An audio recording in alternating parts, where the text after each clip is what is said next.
S'il est un animé qui s'attache aux émotions qui vous sont transmises par un univers à la fois chaleureux et mélancolique, où le vide ressenti au fond de vous s'emplit d'une flamme réconfortante ensuite éteinte par la noirceur du monde qui vous replonge dans ces ténèbres obscures, avant de raviver cette flamme qui va s'éteindre et se rallumer encore et encore jusqu'à ce qu'elle ne s'éteigne plus jamais. S'il est un animé qui regarde comme dans un miroir ceux qui souffrent de solitude, de problèmes familiaux, de harcèlement ou qui de façon globale ont du mal à trouver leur place dans la société moderne. Avant de rentrer plus en détail, je tiens à vous rappeler que seulement 3%, oui 3% d'entre vous sont abonnés, alors je compte sur vous pour cliquer sur le bouton s'abonner et la cloche de notification afin de ne rater aucune de mes rares vidéos. S'il est un animé qui nous touche tous d'une manière ou d'une autre, c'est bien Sangatsu no Lion.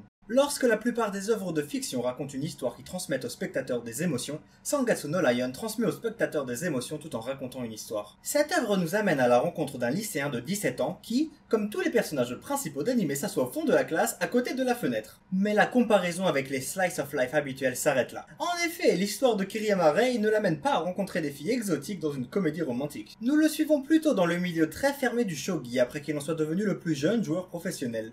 Pour faire simple, le shogi est un équivalent japonais du jeu des échecs. Et si Haikyuu est un animé de volleyball, Chihayafuru n'est pas seulement un animé de karta, et Sangatsu no Lion n'est absolument pas du tout un animé sur le shogi. Le shogi n'est ni le sujet principal, ni même une intrigue secondaire, c'est un outil qui sert à l'œuvre sans jamais en être le propos. C'est un décor dans lequel sont introduits différents personnages complexes formant une communauté qui évolue au contact de Kiriyama Rei. Ce dernier a perdu ses parents alors qu'il n'était qu'un enfant. Recueilli par une famille dans laquelle il n'avait pas sa place, dans un monde où il n'avait pas sa place. Différent de tous et incapable de sympathiser avec les autres enfants à l'école, il s'efforça de paraître invisible et créa ainsi une barrière entre lui et le reste du monde.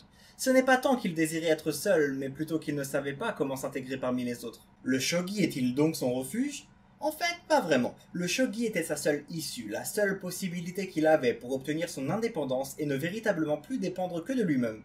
C'était la seule place qu'on lui avait accordée dans ce monde, la seule place qu'il pouvait obtenir. Du moins, c'est ce qu'il croyait, jusqu'à ce que les choses changent brusquement. C'est ainsi que Sangatsu no Lion commence, en nous présentant Kiriyama Rei juste après que celui-ci se soit enfin installé seul dans un appartement, et juste avant que son univers ne change à tout jamais. Lui qui avait vécu jusque-là exclusivement pour le shogi, lui qui jusque-là s'était contenté de subir sa solitude en s'enfermant toujours plus profondément dans son cocon intérieur, il va devoir d'abord par la force des choses, puis ensuite, progressivement de lui-même, commencer à s'ouvrir aux autres et à tisser des liens tels qu'il n'aurait jamais imaginé. Sangatsu no Lion n'est pas seulement son histoire à lui, c'est aussi l'histoire de tous les personnages atypiques qu'il rencontre sur son chemin. Que ce soit une famille au passé tragique dont la bienveillance envers Kiriyama lui apporte plus de chaleur qu'il n'en a jamais reçu au point d'en être parfois mal à l'aise, que ce soit un ami à l'amitié si envahissante qu'elle en devient parfois irritable, ou que ce soit d'autres personnages, parfois drôles, parfois détestables, mais souvent touchants et dans tous les cas passionnants, car d'un réalisme rare. En effet, vous n'êtes pas sans savoir que les sentiments humains sont complexes, et Sangatsu no Lion les décrit avec grande justesse, notamment en utilisant un aspect visuel atypique qui participe à donner une âme à cette œuvre, s'adaptant parfaitement à l'avalanche de sentiments et d'émotions qui vont vous percuter. Il ne s'agit pas tant de débattre sur la limite entre le bien et le mal, mais plutôt à émettre l'idée que ces notions ne sont que les deux faces d'une même pièce. Pour cela, on vous confronte à ce que la nature humaine exale de plus répugnant, et réciproquement ce qu'elle a de plus radieux à offrir. La thèse défendue est qu'en comprenant mieux le monde qui vous entoure, vous l'appréhenderez mieux. La jalousie, la haine, le manque de confiance en soi, la peur des autres, le sentiment d'impuissance, etc. existent et existeront toujours.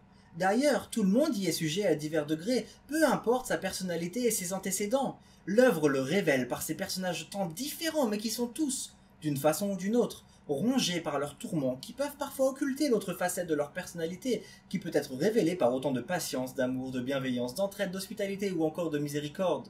Car oui, plus encore que l'histoire des personnages mis en scène, il s'agit d'un animé à la portée quelque peu philosophique, qui place le développement des personnages au centre de son récit, et l'effectue avec génie, si bien qu'on pourrait presque qualifier Sangatsu no Lion d'œuvre de développement personnel, tant cela vous fera réfléchir sur votre propre condition, et peut potentiellement aider des asociaux qui veulent mais n'arrivent pas à s'ouvrir aux autres, en leur apportant le courage de le faire et en montrant que c'est possible.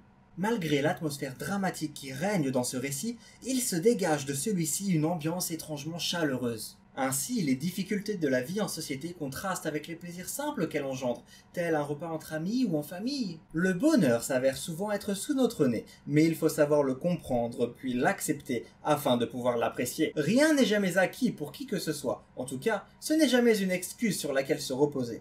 Il faut se battre pour se faire sa place là où l'on veut qu'elle soit. Car après tout, même ceux qui paraissent invincibles vus de l'extérieur et pour qui tout semble facile ont leurs propres faiblesses insoupçonnées. A l'inverse, ceux qui paraissent faibles ont des forces tout autant insoupçonnées en lesquelles il faut croire avec courage. En bref, Sangatsu no Lion est une œuvre unique qu'il faut absolument regarder pour en saisir l'étendue.